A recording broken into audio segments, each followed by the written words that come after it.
자, 이제부터는 새 정부의 인선 과정에 대해서 좀 들여다볼 건데요. 여기는 이제 여러 가지 하마평들도 있고 확정 안 된 부분도 있고요. 이미 내정이 된 부분도 있으니까 사려 조금 이렇게 구분해서 사려 깊게 들으시는 게 좋을 것 같고, 더 중요한 건 뭐냐면 그 안에 어떤 인물에 대한 적합도보다는 이재명 대통령이 왜 이 사람을 측근해서 선택을 했을까라는 부분을 하나씩 좀 살펴보는 기회를 가지겠습니다. 일단 국무총리가 김민석 수석 최고위원으로 지명이 됐습니다. 근데 여기를 놓고 그 당시 국무총리 후보로 일반 조중동이 거론하던 사람들은 뭐 박주호부터 시작해갖고 네. 굉장히 나이든 사람들이 많았단 말이에요. 근데 이재명 대통령의 인선 철학이 있답니다. 70대 이상은 안 된대요. 그 당연한 거 아니에요? 그 당연한 것도 당연한 거지만 힘들어. 그만한 역량과 어떤 체력 그리고 자기 자리를 지킬 수 있는 선이라 70대 이상한테는 내부적으로 어떤 중요한 역할을 아무래도 조금 배제한다라고 하는 거에 원칙이 있었다고 하거든요. 그래도 김민석 국무총리 후보의 발탁은 상당히 충격적인 발탁이다 또는 새로운 시도다라고 얘기들이 나오고 있습니다. 뭐, 제가 보기에는, 김민석 총리 후보는 과거에 이제 철새 경력이 아직도 그 호사가들한테는 씹히고 있는 부분이긴 이제는 합니다만, 없지. 이제는 없어. 지금은, 그동안 민주당에서 이재명 대표 시절부터 보좌를 해오면서 진짜 거의 만점에 가까운 어떤 그 드리프트 능력, 운전 능력을 보여준 사람이에요. 특히 이번 대선 과정에서, 조기 대선 과정에서 보여줬던 어떤 뭐 정책적인 방향, 선거 전략의 방향 같은 것들을 주로 운영했던 사람으로서 김민석 후보가 총리가 된다고 하면 앞으로 행정부의 각부 장관, 그러니까 국무회의 자체에 지금까지 없었던 파격과 신선함을 불어넣을 수 있을 것이다라는 가능성이 있다라고 저는 생각을 합니다. 그래서 국민 통합과, 그러니까 무조건 통합과 민생을 위주로 해갖고 준비를 하겠다라고 얘기를 했었거든요. 오늘은 출근을 하면서, 후보자 출근을 하면서 지금은 제2의 IMF다. 이재명 대통령의 뜻은 전력 투구하라는 것이다. 이렇게 얘기를 했습니다. 자, 그래서 국무총리는 뭐, 그닥 외부적으로 반론이 별로 없는 것 같은데, 비서실장으로, 지금 임명을 받은 강훈식 의원에 대해서 저 사람 반명으로 알고 있는데, 뭐, 요런 의견들이 꽤 많이 있습니다. 뭐, 반명 맞았죠? 아닌가? 뭐, 맞았던 것 같은데. 근데 그 반명으로 인식받는 데 있어서의 어떤 내부 스토리가 좀 있긴 있어요. 그게 뭐냐면, 이재명 대표가 1차 대통령. 이재명 대표 시절에 1차 그 당대표, 1차예요. 우리 2번 하셨으니까. 1차 당대표로 나오셨을 때, 경쟁했던 또, 그건 2차구나. 그 당대표 선거를 할 때, 같이 출마를 해가지고, 혹시 반명이 아닌가라고 오해를 많이 받고 있는데, 애초에 처음부터 이재명 대표가 강훈식 의원에 대한 신임이 굉장히 높다고 합니다. 대통령. 그게 대표 시절이라고 얘기하죠. 그래도 대통령이라고 하세요. 습관 들어야 돼. 이재명 대통령이 1차 대표를 하던 시절에 본인이 했던 가장 최고의 성과가 뭐냐면 공천 룰 변경을 통해 갖고 후박을 털어낸 거였거든요. 근데 이 공천 기획단장을 지금 강훈식 의원이 그 당시에 했었단 말이에요. 그래서 우리가 그때 걱정을 많이 했어. 저 사람이 제대로 된 공천 운영을 할 수 있을까? 뭐 혹시 고민정은 저 사람이 살려준 게 아닐까? 여러 가지 얘기들이 있었는데 어찌됐거나 이재명 당시 대표하고 가장 많은 대화를 나누면서 이 공천 계획을 완벽하게 마무리 지은 실력을 발휘했던 게 강훈식 당시 의원이었고, 그래서 그때부터 신뢰가 굉장히 높았다는 거예요.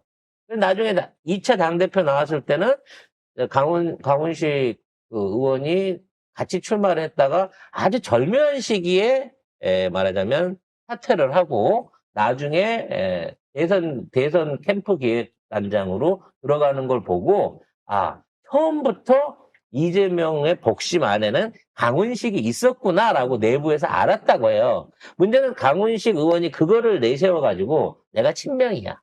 또는 이재명 대표하고 내가 잘 통해. 이런 거를 한 번도 내색을 안 한 상태에서 늘 지근거리에서 모든 의견에 대한 청취 그리고 이거에 대한 조언들을 해온 숨은 책사였다는 거지. 그런 면에서 지금 강훈식 비서실장의 임명은 사실은 이재명 대통령이 후보 시절 이전부터 본격적으로 대선에 나서기 이전부터 결정돼 있었던 상황으로 보는 게 맞다라고 얘기를 하는 겁니다. 그래서 이 부분에 대해서는 여러분들이 강훈식 비서실장에 대한 믿음을 임종석 같이 될 거라고는 절대 걱정 안 하셔도 된다라는 부분 말씀드리고 싶고요. 그 다음에 이제 유성락 의원을 안보실장으로 올렸습니다. 사실 김태호가 다 망쳐놓은 대한민국 외교를 책임져야 될 분이 이분이거든요. 근데 이분 대단한 분입니다. 비례 2번이었어요. 그러니까 외교 쪽에 있는 인사가 비례 2번 받는, 사실 1번을 여성으로 우리가 올리기 그렇죠. 때문에 사실상의 비례대표 1번인 거거든요. 그래서 처음에는 나도 이분이 그렇게 대단한 사람인가? 라고 생각할 만큼 민주당 안에서는 예우를 해갖고 영입을 한 사람이라는 거죠. 35년 외교통이기도 한데 이분의 가장 큰 강점은 북한과 러시아하고 잘 통한다는 겁니다. 불어 대사를 이명박 정부 때 네, 한 적이 러시아 있습니다. 대사를 하시기도 하셨고, 일단 제일 중요한 건 북한하고의 핵 협상을 리드를 했었고, 이거를 성공시킨 전례가 있는 분이라는 거죠.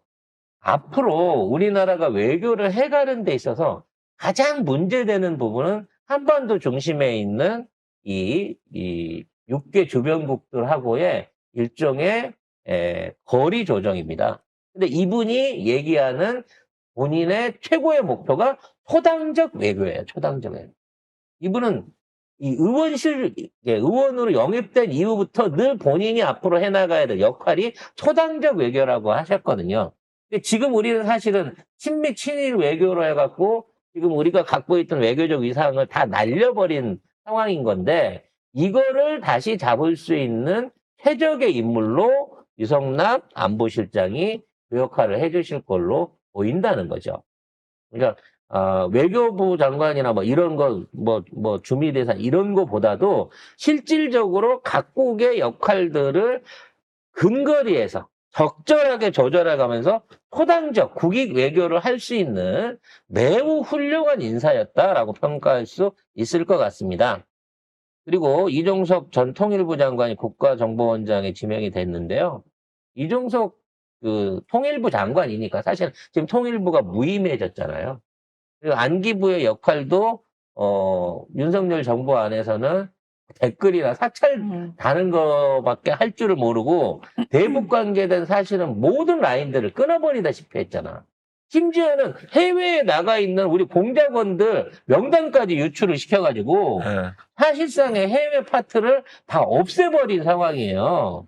이거를 다시 복원해야 되는 임무가 주어지실 걸로 보이고요.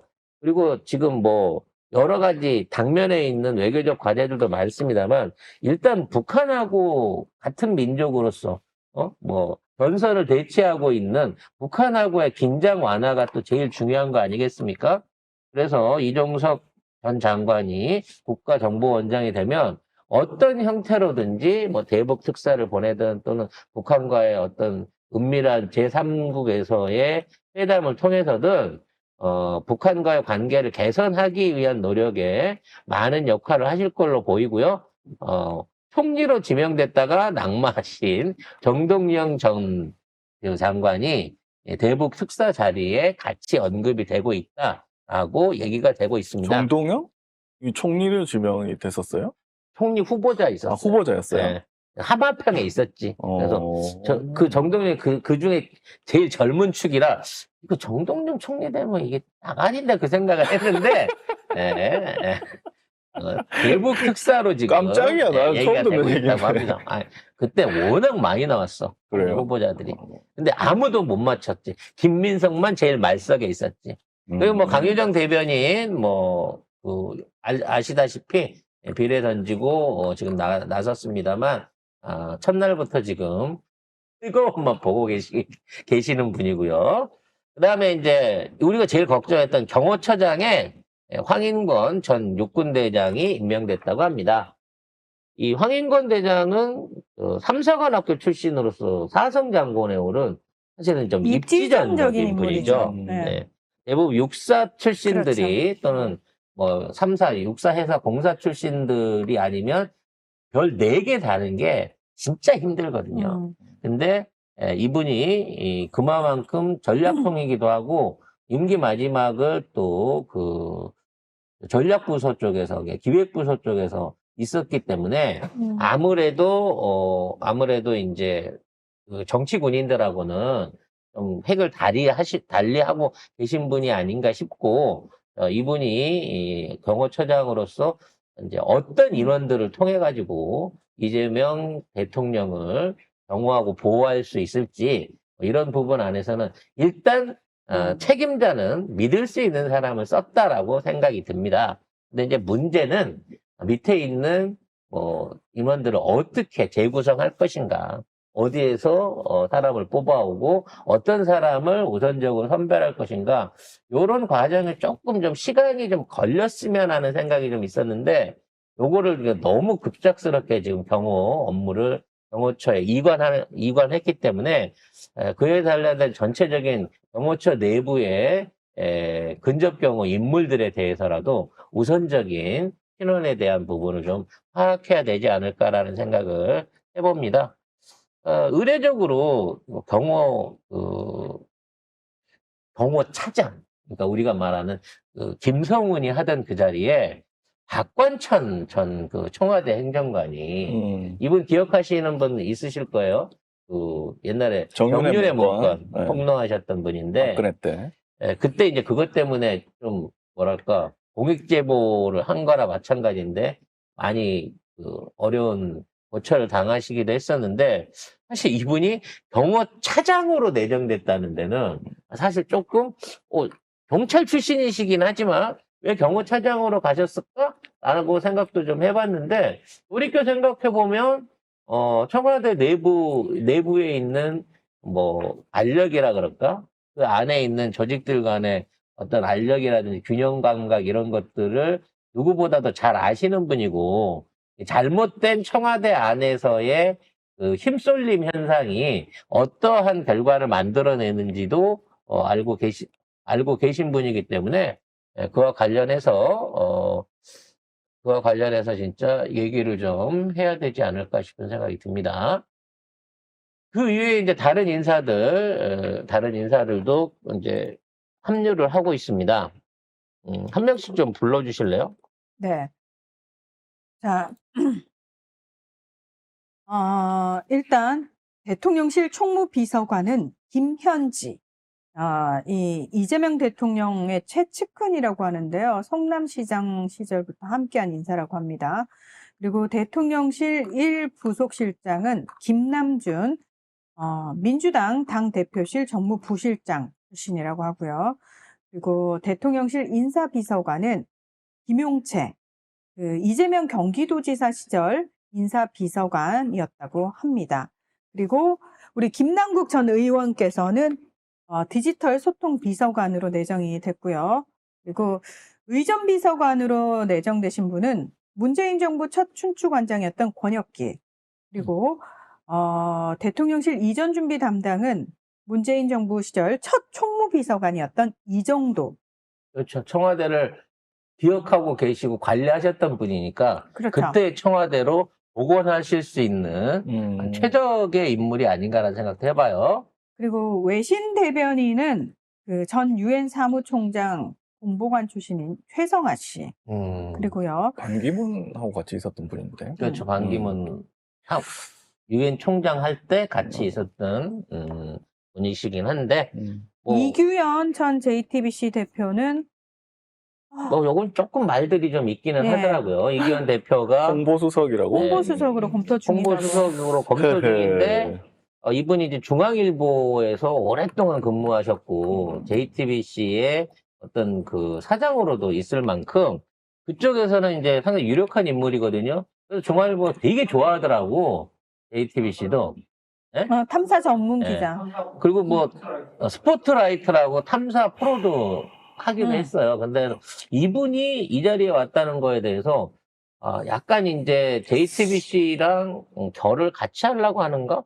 혹시 워낙에 지금 탄핵 국면에서 윤석열이나 김건희나 명태균 관련한 정보에서 JTBC가 워낙 많은 내용들을 좀 해왔기 때문에 그에 대한 어떤 그 일종의 도움을 받거나 협업을 하는 분위기로 가는 건가? 라는 생각도 들어요. 근데 이분이 중앙일보 출신이긴 한데 조중동을 우리가 어차피 개혁을 하기는 해야 되겠지만 나중에 언론 개혁 부분 안에서 혹시 이제 뭐 영향을 미치거나 뭐 그걸 반대하거나 내부적으로 그럴 수 있지 않을까라는 걱정도 해보긴 해보지만 중요한 건 이제 홍보를 담당하시는 분이기 때문에 본인은 내부적으로 있는 내용을 홍보하는 사람이지 안에서 뭐 권력지향적인 쪽에서 힘을 발휘할 수 있는 자리가 아니기 때문에 저는 뭐 절반의 믿음으로 뭔가 새 정부 안에서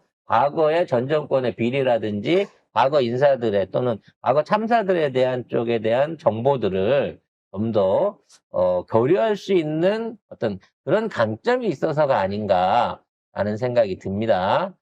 문제는 나는 오히려 동아일보 출신의 대외협력 비서관으로 검토되고 있다는 김상호 이 양반이 오히려 더 문제가 되는 거 아닌가라는 생각이 들어요. 그러니까 조선일보만 빼고 중앙일보와 동아일보 쪽에서 사람들이 어찌 됐거나 우리 쪽에 들어와 있다고 하는 거는 뭔가 강력한 초반부터 언론 개혁에 드라이브를 거는 것보단 좀 달래가면서 쓰시려고 하는 게 아닌가? 라는 생각도 해봅니다. 제일 돋보이는 인물이라고 생각돼요. 안기령 전 앵커. 이 전 세계의 총구 앞에선 여인으로 1억자를 찍었다고 하는 정말 SNS 스타가 되신 안기령 전 앵커가 부대변인으로 지정되셨습니다. 부디 강유정 대변인의 힘든 일정에 같이 조금이라도 쉐어가 될 수 있기를 생각을 해보겠습니다.